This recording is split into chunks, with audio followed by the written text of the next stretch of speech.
Give the call to the member for Swan. My question is to the Treasurer.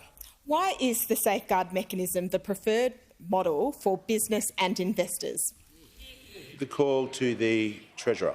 Thank you, Mr Speaker, and thank you to the member for Swan for her characteristically considered contribution to the debate on the safeguard mechanisms today, drawing on her deep experience in the private sector before the good people of Swan in their wisdom sent her here to work with us in this place.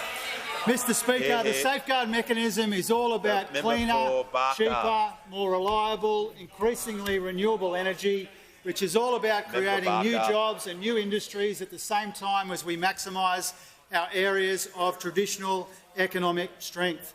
And for too long in this country, our big employers and investors haven't had the certainty that they need to invest in this cleaner and cheaper energy which will power the future of our economy and power future prosperity as well.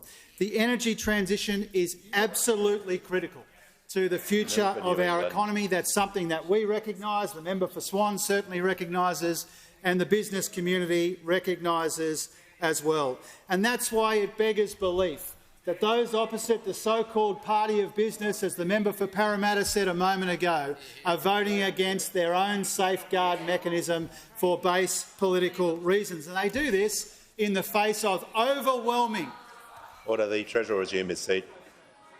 The Treasurer resume his seat. The Minister for Infrastructure will cease interjecting, and so will the Minister for Climate Change, so I can hear from the Manager of Opposition Business. Well, Mr Speaker, the question was why is safeguard mechanism the preferred model for business and investors? I'll give credit, it's a tight question. No reference to the opposition, no reference to alternative policies. The Treasurer should be brought back to the question. Resume your seat. The Treasurer is halfway through his answer. Ask him to return to the question. Give him the call. Mr Speaker, Australia's business community, including the biggest employers in this country, support the safeguard mechanism. In today's financial review, the President of the Business Council urges the Parliament to support the legislation, says the safeguard mechanism is the best shot that we've got for providing the certainty that business and investors need. In the same article, Origin Energy Chief Executive Frank Calabria says it's a mechanism that industry can work with and it does create certainty. Andrew McKellar of ACCI says we are strongly urging that there is a bipartisan approach on this and that we get a reasonable outcome that will encourage investment. Ines Willix of AI Group says that it is essential policy infrastructure. The AI Group's Tennant Reid said it is greatly desirable for the bill to pass. Business is urging this Leader of the Opposition and the Coalition to back the safeguard mechanism in this parliament. And it's not an unreasonable request, Mr Speaker, given it is the former government's policy in the first place. For too long, Mr Speaker, in this country, the opportunities of more cheaper, cleaner and reliable energy have gone begging in our economy because of the pig-headed approach of those opposite and all of the uncertainty and investment uncertainty and policy uncertainty that has created.